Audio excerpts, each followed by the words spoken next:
In the silent darkness beyond Pluto, something is moving. At first, it looks like nothing more than a faint speck of light, a tiny ember drifting in from the black ocean between stars. But astronomers quickly realize this is no ordinary rock.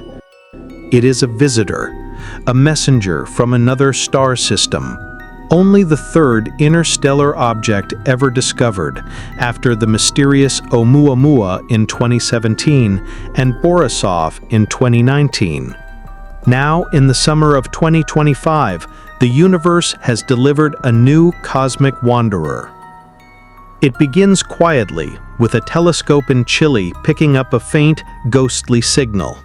The Atlas survey system, built to spot incoming asteroids, detects something strange, a blip, a whisper, an object cutting across the sky on a path no local asteroid could follow. At first, no one knows what it is, a comet, an asteroid, or something we've never seen before.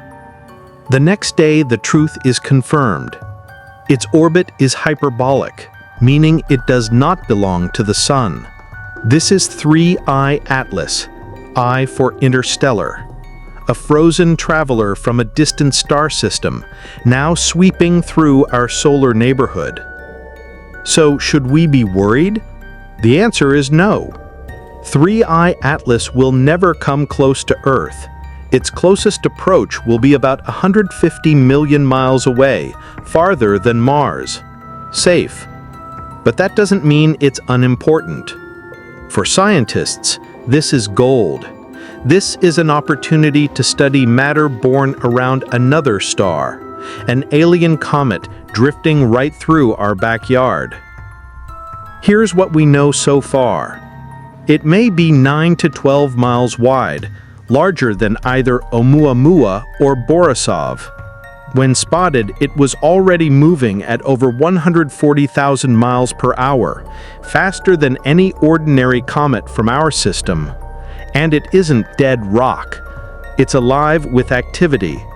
Astronomers see a faint coma forming, a halo of vapor and dust boiling off its icy core, like breath steaming in the cold. Even at great distance, this comet is waking up. So if this sounds familiar, that's because we've seen this story before. Oumuamua, long, cigar-shaped, silent, with no tail, no coma, and strange movements that defied gravity itself. Some even wondered if it was a probe from another civilization. Then came Borisov, bright and comet-like, spewing vapor and dust like a traditional solar system comet. It looked familiar, but came from the deep cold of another star. Now we have Atlas, and early signs suggest it resembles Borisov more than Oumuamua, an active, icy body, a comet from another star, but larger, faster, and coming from a different direction, the constellation Sagittarius, near the galactic center, a place filled with billions of stars. Somewhere out there, Atlas was born. Think about that. For millions of years, this chunk of ice drifted alone through the void until fate brought it here to brush past our sun before vanishing forever. Its orbit tells the story, a wide hyperbolic swing, in, around the sun, and out again, never to return. By late October 2025, it will make its closest approach to the Sun, inside the orbit of Mars. Then by spring 2026, it will slingshot back into interstellar space, moving faster than any natural object ever observed. We will never see it again. But in the short time we do, scientists are racing to study it. Powerful telescopes are aimed at its coma, splitting its light into a rainbow to reveal its chemical DNA. Will it contain the same molecules we see in comets here? Water, carbon, cyanide, or something alien? If its chemistry matches ours, it may mean the ingredients for planets and life are spread across the galaxy, waiting to be assembled everywhere. If it's different, then Atlas carries the secrets of a star system unlike anything we've ever known. Either way, it's a priceless clue, a free sample from another sun. Make no mistake, interstellar visitors like Atlas are not just curiosities, they are the future of exploration. Right now, missions like the European Space Agency's Comet Interceptor are being designed to chase objects exactly like this. One day, we might catch up to one, fly alongside it, taste its gases, and read its chemistry like an ancient scroll. But for Atlas, we're too late. It was discovered only months before its closest approach. We can only watch, record, and wonder as it slips past and disappears into the dark. And so the question becomes, how many more are out there? Astronomers suspect there may be thousands of interstellar comets passing through the solar system at any given time, too faint for us to see. But with new eyes on the sky, like the Vera C. Rubin Observatory in Chile, we may soon discover them regularly. Perhaps dozens, perhaps hundreds. Atlas may be only the beginning. So, should we be fearful of it? No. We should be awed by it. Every so often, the universe sends us a reminder that the stars are not as far away as they seem. 3i Atlas is just a wanderer, but it carries whispers of other suns, other worlds, other possibilities. It will pass us once and never again. But in its brief visit, it reminds us of the truth. We are not isolated. We live in a galaxy of travelers, where even the stars share their stories. And tonight, one of those stories is passing through our sky.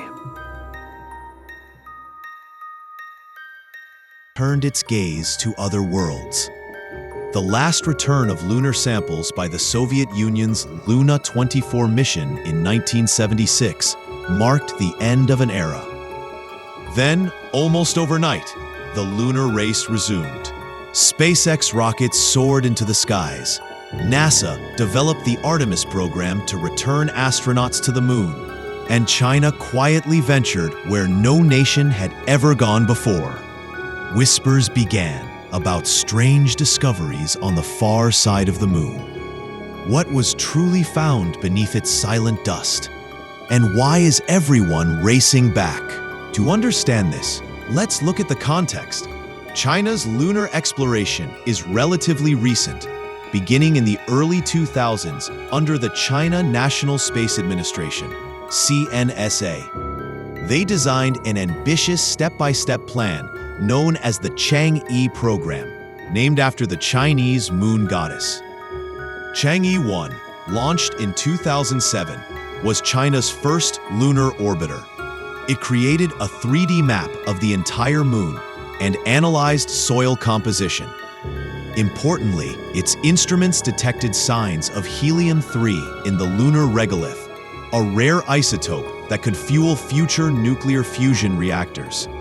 In 2010, Chang'e 2 followed, carrying higher-resolution cameras. It orbited just 15 kilometers, 9 miles above the surface, to photograph potential landing sites for upcoming missions. Then, in December 2013, China made history. Chang'e 3 performed the first soft landing on the moon since 1976, touching down in Mare Imbrium. Its U-2 rover, meaning Jade Rabbit, explored the Gray Plains, carrying the first lunar-based ultraviolet telescope. But China's ambitions reached even further. In January 2019, Chang'e 4 became the first spacecraft ever to land on the far side of the moon, a region no nation had explored. The far side is significant. It permanently faces away from Earth, hidden from our radio signals and communications. Landing there required innovation. China launched Kuiqiao, a relay satellite stationed at the Earth-Moon L2 point, maintaining a line of sight with both Earth and Chang'e 4. This relay was crucial for controlling the lander and rover. Chang'e 4 landed in Von Karman crater within the colossal South Pole Aitken Basin, one of the largest and oldest impact structures in the solar system. This ancient, heavily cratered region holds keys to the Moon's geological history. The Yutu-2 rover rolled onto the surface just hours after landing, becoming humanity's first robotic explorer of the far side. Its cameras revealed a pitted, rugged terrain under a pitch-black sky. Unlike the near side's dark lava seas, Maria, the far side has a thicker crust and is dominated by craters. One of Yutu-2's intriguing discoveries came in mid-2019. Inside a small crater, it found a mysterious shiny substance. Initially called a gel by Chinese scientists, speculation exploded online, with theories ranging from alien slime to secret technology. Later analysis revealed it was impact melt glass, created when meteorite collisions fused lunar soil and rock into a glossy mass. Another milestone came from Chang'e 4's biosphere experiment. Inside a sealed container, scientists placed cotton seeds, potato seeds, and fruit fly eggs. For the first time in history, a cotton seed sprouted on the Moon, proving that Earth life can begin to grow in extraterrestrial environments. Unfortunately, the sprout died when lunar night fell and temperatures dropped drastically. But this experiment demonstrated a glimpse into sustainable future Moon habitats. In 2020, China's Chang'e 5 mission returned lunar samples to Earth, the first such retrieval since 1976. Among the materials, scientists discovered a new lunar mineral named changesite, Y, which also contains traces of helium-3. Helium-3 is incredibly rare on Earth, but abundant in the Moon's regolith, deposited by the solar wind. Theoretical studies suggest that just 100 kilograms, 220 pounds, of helium-3 could power an entire city for a year through nuclear fusion. Some estimates indicate over 1 million tons may exist on the Moon, potentially solving humanity's energy problems for thousands of years, though practical extraction and fusion remain decades away. Beyond resources, the far side offers a perfect site for radio astronomy, shielded from Earth's electromagnetic interference. Future telescopes could explore cosmic phenomena with unprecedented clarity. But China's Moon program is not just about science. It reflects geopolitical ambition. While NASA's Artemis program aims to return astronauts to the Moon by 2025 and build a base at the lunar South Pole, China plans its own International Lunar Research Station, ILRS, by the 2030s, in partnership with Russia and other nations. Both superpowers focus on the Moon's polar regions, rich in water ice. Water is vital. It can be split into hydrogen and oxygen for rocket fuel and life support. A lunar settlement depends on these resources. In 2024, Chang'e 6 returned the first samples from the Moon's far side. Upcoming Chang'e 7 and 8 missions will explore the South Pole, searching for ice and testing technologies for 3D printing habitats from lunar soil. As this quiet competition intensifies, questions arise. Who owns lunar resources? Under the 1967 Outer Space Treaty, no nation can claim sovereignty over the Moon, but mining rights remain unclear. Future conflicts or new international agreements may define the rules of this new space economy. In the 1960s, the Moon race was about flags and footprints. Today, it's about building a foothold for the future, sustainable exploration, scientific advancement, and strategic dominance. As nations and private companies set their sights on the lunar surface, the far side of the moon is no longer in the dark. It has become a proving ground for humanity's next giant leap. In 2024, Chang'e 6 returned the first samples from the moon's far side. Upcoming Chang'e 7 and 8 missions will explore the South Pole, searching for ice and testing technologies for 3D printing habitats from lunar soil. As this quiet competition intensifies, questions arise. Who owns lunar resources? Under the 1967 Outer Space Treaty, no nation can claim sovereignty over the moon, but mining rights remain unclear. Future conflicts or new international agreements may define the rules of this new space economy. In the 1960s, the moon race was about flags and footprints. Today, it's about building a foothold for the future, sustainable exploration, scientific advancement, and strategic dominance. As nations and private companies set their sights on the lunar surface, the far side of the moon is no longer in the dark. It has become a proving ground for humanity's next giant leap.